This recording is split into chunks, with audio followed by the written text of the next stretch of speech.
3 nouveaux ambassadeurs accrédités en Côte d'Ivoire ont présenté ce vendredi leur lettre de créance au président de la République. Il s'agit des ambassadeurs du Mexique, de la Confédération suisse et de la République du Ghana.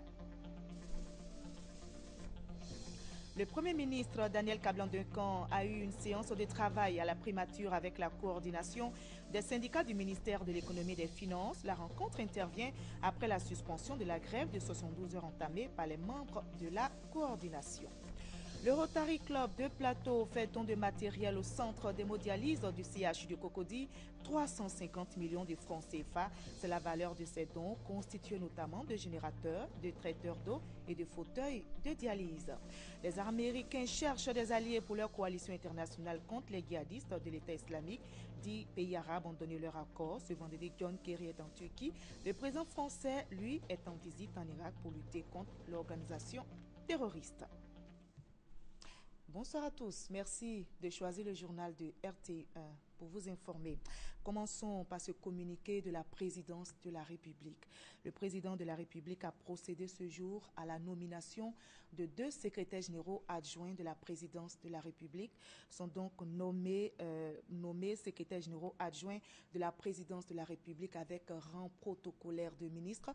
Monsieur Philippe Serré FL, ingénieur civil des ponts et chaussées. Monsieur Thierry Tano, économiste, expert comptable, fait à Abidjan le 12 septembre 2014. Amadou Gon Coulibaly, ministre d'État, secrétaire général de la présidence. Et on reste au palais présidentiel où 3 nouveaux ambassadeurs accrédités en Côte d'Ivoire ont présenté aujourd'hui leur lettre de créance au président de la République. Il s'agit des ambassadeurs du Mexique, de la Confédération suisse et de la République du Ghana. Le reportage de Viviane Aimé. La Côte d'Ivoire a déjà son ambassade au Mexique. Côté mexicain, la représentation diplomatique en Côte d'Ivoire reste encore domiciliée à Rabat au Maroc. Nommé nouvellement ambassadeur des États-Unis du Mexique en Côte d'Ivoire et au Maroc avec résidence à Rabat, son Excellence Juan Andrés Ordóñez Gómez est venu présenter ses lettres de créance au président de la République Alassane Ouattara. Les relations entre le Mexique et la Côte d'Ivoire vont connaître un renforcement, a déclaré le nouvel ambassadeur, en félicitant le président de la République Alassane Ouattara pour sa volonté de rapprocher les 2 pays. Plusieurs délégations d'hommes d'affaires ont visité déjà Abidjan. Plusieurs sont programmées pour visiter le pays. Et une fois que Monsieur le Président m'a reçu aujourd'hui, je pourrai m'intégrer aux travaux que nous envisageons. Et on espère que notre travail de renforcement des liens dans tous les sens, non, économiques, financiers, culturels, et bien sûr éducatifs, peuvent nous conduire à une présence permanente mexicaine à la Côte d'Ivoire. Sous les présidents Alassane Ouattara et John Dramani Mahama, les liens d'amitié entre les 2 pays voisins, la Côte d'Ivoire et le Ghana, ont atteint aujourd'hui un sommet. Aussi, nommant le lieutenant-général Peter Augustine Blay à la tête de la représentation diplomatique du Ghana en Côte d'Ivoire, le président John Mahama Dramani l'a chargé d'une mission essentielle, travailler à la consolidation de cette excellente amitié.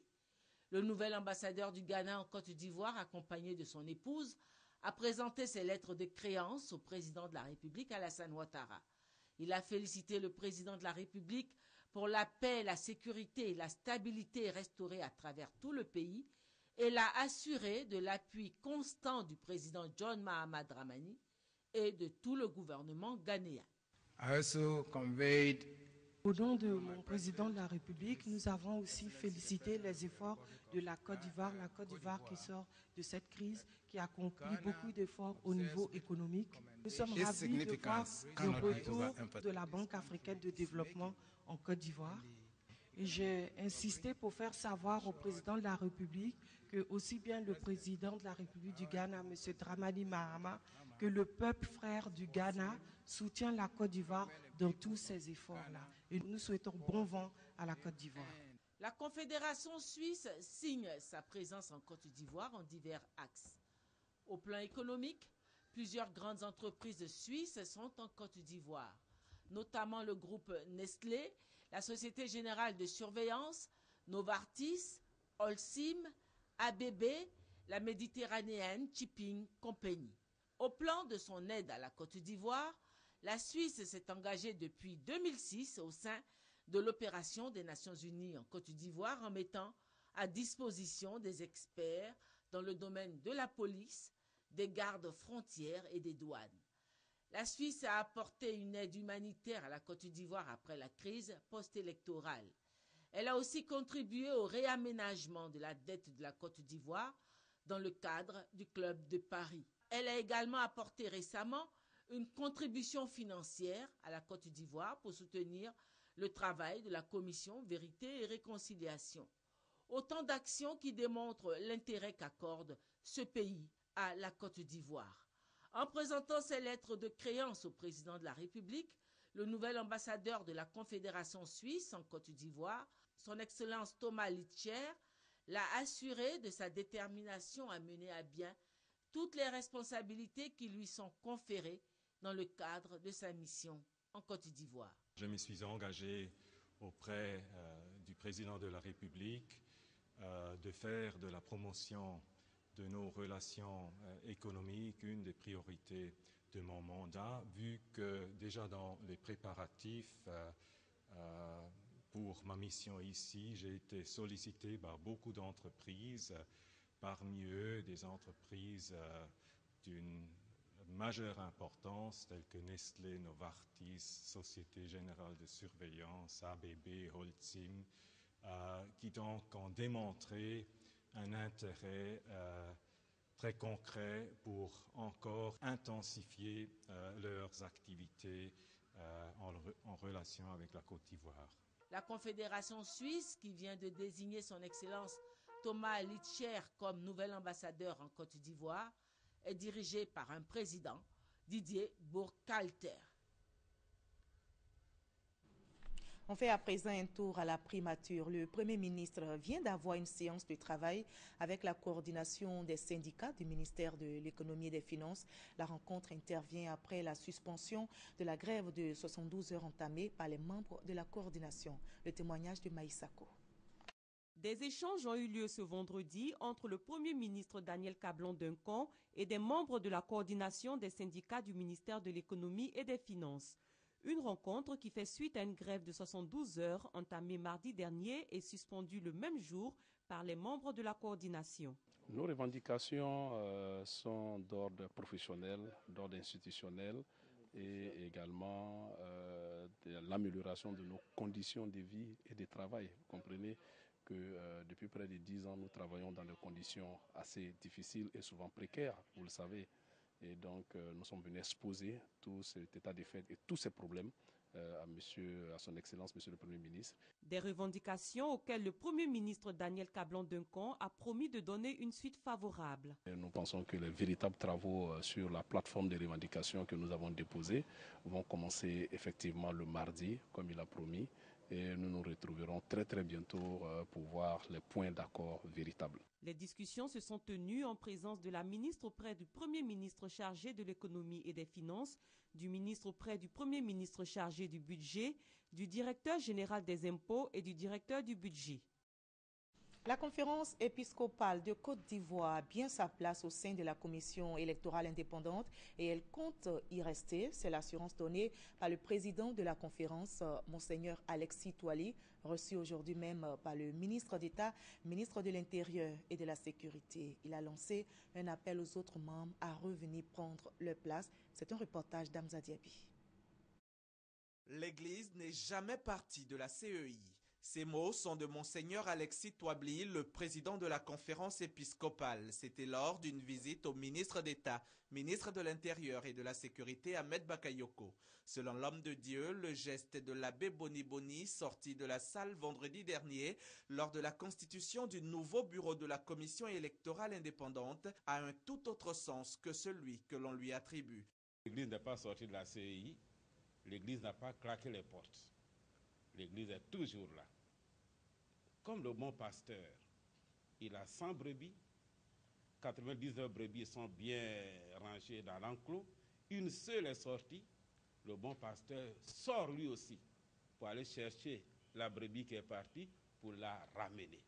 Alors notre représentant a posé cet acte symbolique, pastoral, pour dire que les frères qui sont sortis, nous allons pour les aider à revenir, parce que leur place est dedans et non pas dehors. Le président de la conférence épiscopale ajoute que pour sa prospérité, la Côte d'Ivoire a besoin de l'union de tous ses fils et filles. L'Église, qui est une maman, ne peut pas accepter que quelques-uns de ses enfants manquent autour de la table. Et le ministre nous a rassurés, je lui dis un grand merci, les portes ne sont pas fermées. Alors, il faut que les uns et les autres viennent pour qu'ensemble, nous bâtissions l'avenir de ce pays. Alors, nous demandons à nos frères qui sont sortis, il serait souhaitable qu'ils reviennent. Monseigneur Touably indique que c'est à ce seul prix que la Côte d'Ivoire, ce pays si merveilleux, continuera d'étonner les nations. C'est au rond-point de la Riviera Palmeraie qu'aura lieu la première édition de la journée du citoyen de Cocody, journée hommage au président de la République Alassane Ouattara. Pour s'assurer du bon déroulement de cet événement de grande envergure, le maire de Cocody, Ngoua Kamatia, s'est allé s'enquérir des dispositions prises pour faire de l'événement un véritable succès. Awa Sissé, Serge Koléa. C'est ici que la population de Cocody va rendre hommage ce samedi 13 septembre au président de la République, Alassane Ouattara. À cette occasion, le rond-point de la Riviera Bonoumé sera baptisé place Alassane Ouattara.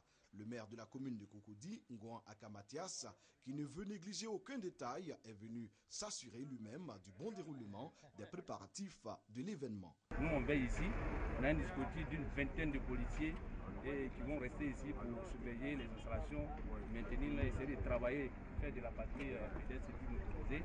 Et ensuite, 5h00, mise en place terminée ici. Rassuré, le premier magistrat de la commune de Cocody saisit l'occasion pour lancer un dernier appel à la population de Cocody afin que celle-ci sorte massivement pour démontrer au chef de l'État la reconnaissance de Cocody. Pour tous les bienfaits qu'il nous a apportés, il mérite qu'on lui dise merci. Donc sortez, ne vous faites pas raconter l'histoire. C'est la première fois que la commune reçoit le président de la République. C'est pourquoi le maire entend en faire un événement inoubliable.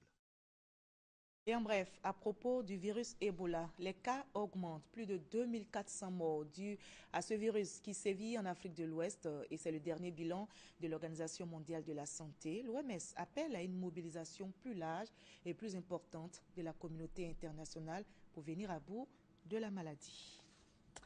La Côte d'Ivoire, elle, n'est pas touchée par le virus Ebola, mais les autorités renforcent les mesures de prévention pour éviter la maladie. Un comité de veille vient d'être mis en place, présidé par le Premier ministre. Il a pour mission notamment de garantir la sécurité et la protection des populations, d'assurer la surveillance continue de l'évolution de l'épidémie. Le comité a lancé aujourd'hui même ses activités, nous explique Sidonie Davila.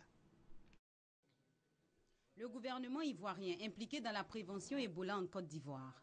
Un comité de veille mis sur pied depuis le 3 septembre 2014 pour la riposte à l'épidémie à virus Ebola. Présidé par le Premier ministre Daniel Cablon-Duncan, il est composé de membres du gouvernement, du corps diplomatique et des représentations des institutions nationales et internationales. Une première réunion s'est tenue en vue de lancer les activités de ce comité. Le président de la République, son Excellence M. Alassane Ouattara, ayant pleine conscience de la gravité de l'épidémie de virus Ebola, a présidé personnellement une réunion extraordinaire du Conseil national de sécurité, le lundi 1er septembre 2014, à l'issue de laquelle a été mis en place un comité de veille dont le décret a été adopté en Conseil des ministres le 3 septembre 2014. Le comité de veille est l'organe politique et décisionnel chargé de garantir la sécurité et la protection des populations face à l'épidémie de la maladie à virus Ebola, de définir les orientations stratégiques et politiques de la riposte à l'épidémie, d'assurer la surveillance continue de l'évolution de l'épidémie au plan national et international. Sensible aux efforts déployés par le gouvernement et en appui à son action, le groupe Web Fontaine a offert un lot d'équipements techniques servant à la lutte contre le virus Ebola et du matériel roulant, à savoir des véhicules double cabine, le tout d'une valeur de près de 200 millions de francs CFA. Et à cela, il faut ajouter un chèque de 200 millions de francs CFA. Le Rotary Club de Plateau fait don de matériel d'une valeur de 350 millions de francs CFA au centre d'hémodialyse du CHU de Cocody.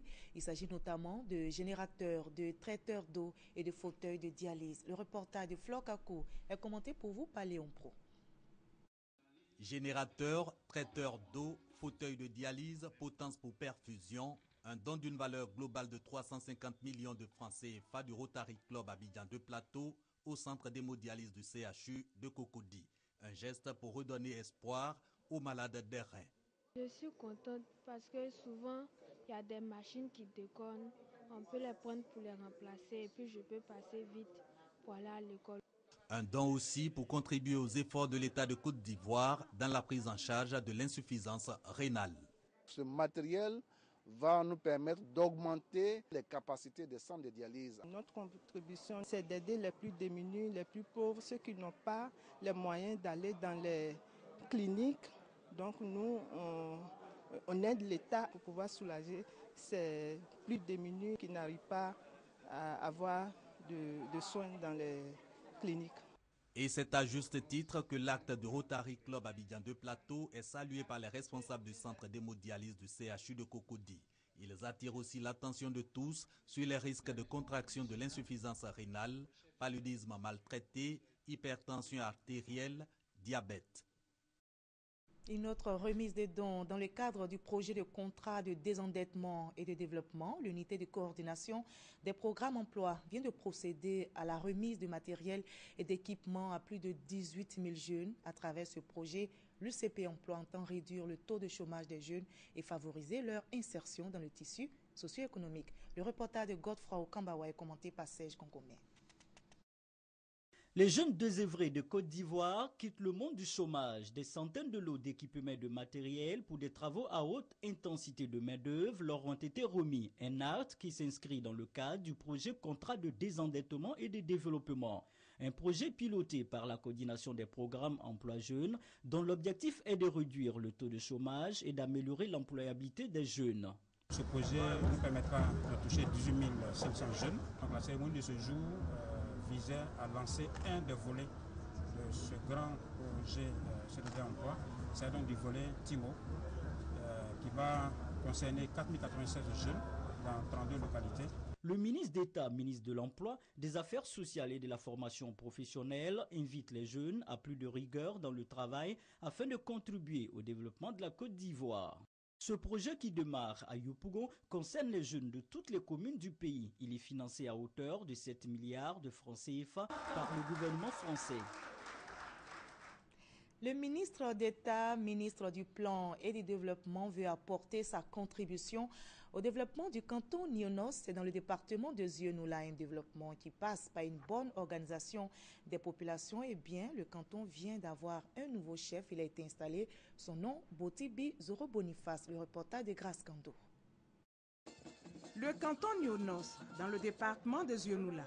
Le ministre d'État, ministre du Plan et du Développement, veut aider au développement de ce canton. En visite dans le département, Mabri Touakeus s'est imprégné des préoccupations des populations avec qui il a échangé. Le canton Nionos se réorganise. Il veut amorcer son développement. Le ministre d'État compte l'accompagner. Nous savons qu'il y a des problèmes de développement qui attendent d'être réglés. Je me suis engagé en tout cas à les présenter au gouvernement et au président de la République et à faire en sorte que ce vaillant peuple, notamment les femmes gourous qui apportent beaucoup à la Côte d'Ivoire, puissent aussi bénéficier. Et cela sera fait conformément aux promesses du président de la République. Pour un développement harmonieux, une bonne organisation des populations s'impose. Un nouveau chef de canton a donc été installé. Botibi Zoro Boniface aura pour mission, entre autres, de promouvoir la paix, la cohésion sociale et l'amour. Je demande à la jeunesse, à nos parents, à nos femmes, de se serrer la main. Parce que le cantonnage, c'est un instrument de développement. la crise a fait que tout le monde était divisé. Mais aujourd'hui, je demande à tous nos frères que c'est un nouveau départ aujourd'hui pour tout le canton Nyonos. Le canton Nyonos comprend 37 villages et 4 tribus, dont Dienou et Bié. Le président de la République, Alassane Ouattara, sera en visite d'État dans la région du Ifou du 14 au 17 septembre prochain. Avant son arrivée dans la région, la première dame de Côte d'Ivoire, représentée par sa directrice de cabinet, a fait des dons aux populations. Madame Dominique Ouattara a fait plusieurs dons aux populations de Pricro, le témoignage de Thomas Kessambi. Avant que Pricro, un des départements de la région du Ifou et capitale du pays Anor, ne dise officiellement Mvlé au président Ado et à son épouse Dominique Ouattara, place ce vendredi 12 septembre à un acte de grande générosité. Dominique Ouattara pense aux femmes de ce département. Une pensée qui se traduit par la qualité et la quantité de dons qu'elle leur fait. Et seuls les bénéficiaires peuvent en mesurer la nécessité. Dès qu'on a annoncé les dons, la pluie a commencé. C'est la bénédiction. Parce qu'en milieu rural, nous avons besoin de la pluie pour faire pousser nos plantes. Depuis 10 ans, nous luttons pour l'autonomisation de la femme. Aujourd'hui, Madame la Première Dame, Dominique Ouattara, notre maman, nous permet d'amorcer cette autonomisation pour que la femme en or prenne sa place réelle dans le développement durable du département de Pricro. Que les femmes bénéficiaires de tout ce matériel puissent en faire bon usage pour sortir véritablement de la pauvreté, car la pauvreté, il y en a à Pricro. En plus de ces mots, expression d'un état d'esprit, les voix officielles traduisent à leur tour à l'envoyé de la Première Dame leur volonté d'user de ces dons pour travailler à l'autonomisation de la femme. En effectuant le déplacement de Pricro, Sylvie Patricia Conan, directrice de cabinet de la Première Dame, ne venait pas seulement que remettre les lots d'équipement d'une valeur inestimable, mais bien plus, partager la volonté de la Première Dame à aller loin dans son combat pour l'émancipation financière des femmes de Côte d'Ivoire. Pour le département de Pricro, Madame la Première Dame m'a chargé de vous dire qu'elle met 50 millions de francs CFA à la COPEC de Pricro. Vous pourrez donc aller à la COPEC et sans frais d'ouverture de dossier, sans caution, juste avec votre projet. L'amélioration de la santé des populations n'est pas un reste dans cette action humanitaire de la Première Dame. Et cela s'est traduit par un don de 2 ambulances. Daoukro s'apprête aussi à accueillir le président de la République dans un environnement sain. La commission assainissement, propreté et aménagement du comité d'organisation s'attelle justement à donner à Daoukro un visage reluisant. Plusieurs opérations ont été menées dans la ville. On fait le point avec Michel Tikri. Avant l'arrivée du chef de l'État dans la région de l'Ifou, la traque des ordures a atteint sa vitesse de croisière. La commission assainissement, propriété et aménagement, dirigée par le ministre Alakwa Dioremi, est à l'ouvrage. Le président de la République a offert des tricycles et des tracteurs aux populations à la mairie. Ces tracteurs et ces tricycles vont servir à collecter les déchets solides ménagers et les envoyer sur ce site qu'on appelle le centre de groupage. Et ce centre de groupage va recueillir les déchets déjà conditionnés et les convoyer avec un gros camion et les envoyer à la décharge qui se trouve à 2 ou 3 km. Donner à Daoukro un visage reluisant à l'occasion de cette visite d'État, mais surtout pérenniser les acquis de ces opérations de salubrité, les ambitions sont toutes affichées. Je suis passé ici il y a quelques jours, la situation n'était pas encore nette, mais aujourd'hui je reviens et je constate que nous avons beaucoup progressé, surtout dans l'enlèvement des dépôts sauvages. Bien entendu, les travaux vont continuer après le départ du président de la République, de telle sorte que nous ayons en place ici à Daoukro, par la suite comme dans les autres départements, un mécanisme de collecte des ordures qui permettent de maintenir la ville dans un état de propreté qui soit satisfaisant pour tout le monde. Les constructions précaires sur les servitudes publiques sont aussi dans le viseur de la commission assainissement. Une commission qui a également tissé sa toile à Mbayakro, Pricro et Ouélé dans cette vaste opération de lutte contre les constructions anarchiques sur les voies publiques et les déchets dans la région de l'Ifou. Et comment s'apprête donc toute la région de l'Ifou pour accueillir les chefs l'État? En tout cas, les populations sont mobilisées, les entreprises sont à la tâche et les hôtels sont prêts à recevoir les hôtes de marque, nous explique Abou Sanogo. Daoukro à quelques heures de la visite du président de la République Alassane Ouattara. Les entreprises sont encore à l'œuvre. Travaux de bitumage des voiries, ouvriers à la tâche.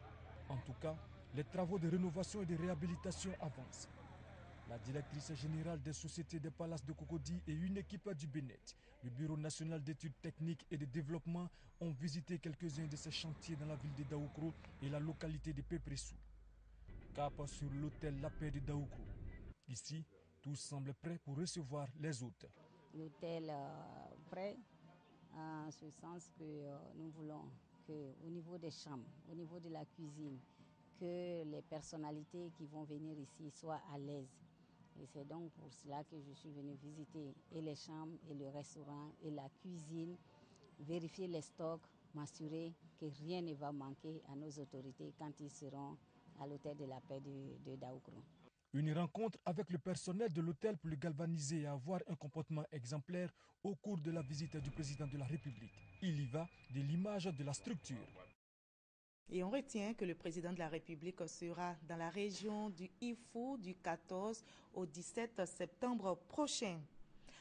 Coupable d'homicide involontaire, on le sait depuis hier, après 6 mois de procès, l'athlète sud-africain Oscar Pistorius a été reconnu coupable d'homicide involontaire pour avoir tué sa petite amie. La préméditation n'a pas été retenue par la juge. Elle a estimé que le parquet n'a pas prouvé au-delà du doute raisonnable que l'athlète entendait tuer quand il a tiré. Le champion paralympique reste libre en attendant l'audience du 13 octobre qui fixera sa peine. C'est une liberté sous caution. Les Américains cherchent des alliés pour leur coalition internationale contre les djihadistes de l'État islamique. 10 pays arabes ont donné leur accord et ce vendredi, le secrétaire d'État américain John Kerry est en Turquie pour tenter de convaincre les autorités turques de rejoindre la coalition. Le président français François Hollande est en visite en Irak, une visite rapide pour lutter contre l'organisation de l'État islamique. Tapis rouge et accueil très solennel ce vendredi à Bagdad. François Hollande est en effet le premier chef d'État étranger à se rendre en Irak depuis le début de l'offensive des djihadistes de l'État islamique dans ce pays. Il est venu en personne assurer le nouveau Premier ministre irakien de la solidarité humanitaire et sécuritaire de la France, de sa disposition à utiliser ses bombardiers dans le cadre de la stratégie définie par Barack Obama et de l'organisation d'une conférence internationale sur l'Irak lundi à Paris. L'objet de cette conférence, c'est de coordonner les aides, les soutiens, les actions pour l'unité de l'Irak et contre ce groupe terroriste. En mission à Jeddah, le chef de la diplomatie américaine a réussi de son côté à convaincre 10 États arabes à s'engager dans une coalition contre l'État islamique. Outre l'Irak, il y aurait l'Égypte, le Liban, la Jordanie et les pétromonarchies, dont l'incontournable allié saoudien. Quant à ce danger qui commence à se répandre dans la région avec férocité, je rappelle que le gardien des lieux saints avait mis en garde contre lui depuis très longtemps. À l'adresse de Moscou, qui a jugé illégale toute frappe qui atteindrait la Syrie sans être agréée par l'ONU, le secrétaire d'État américain a répondu par l'ironie. Je suis vraiment plutôt surpris que la Russie ose revendiquer quelques notions de droit international après ce qui s'est passé en Crimée et dans l'est de l'Ukraine. 2 autres ralliements à la stratégie Obama se sont également fait connaître. Le Premier ministre israélien Benjamin Netanyahou, qui a appelé à combattre à égalité terrorisme sunnite et terrorisme chiite, et le regroupement des combattants de l'opposition syrienne Burkan el-Fourat, qui a appelé la communauté internationale à faire son devoir en éliminant le gang de l'État islamique. Voilà, c'est ici que l'on s'arrête. Merci à vous tous de votre attention. À 23h, Hamza Diaby prendra le relais pour un nouveau journal.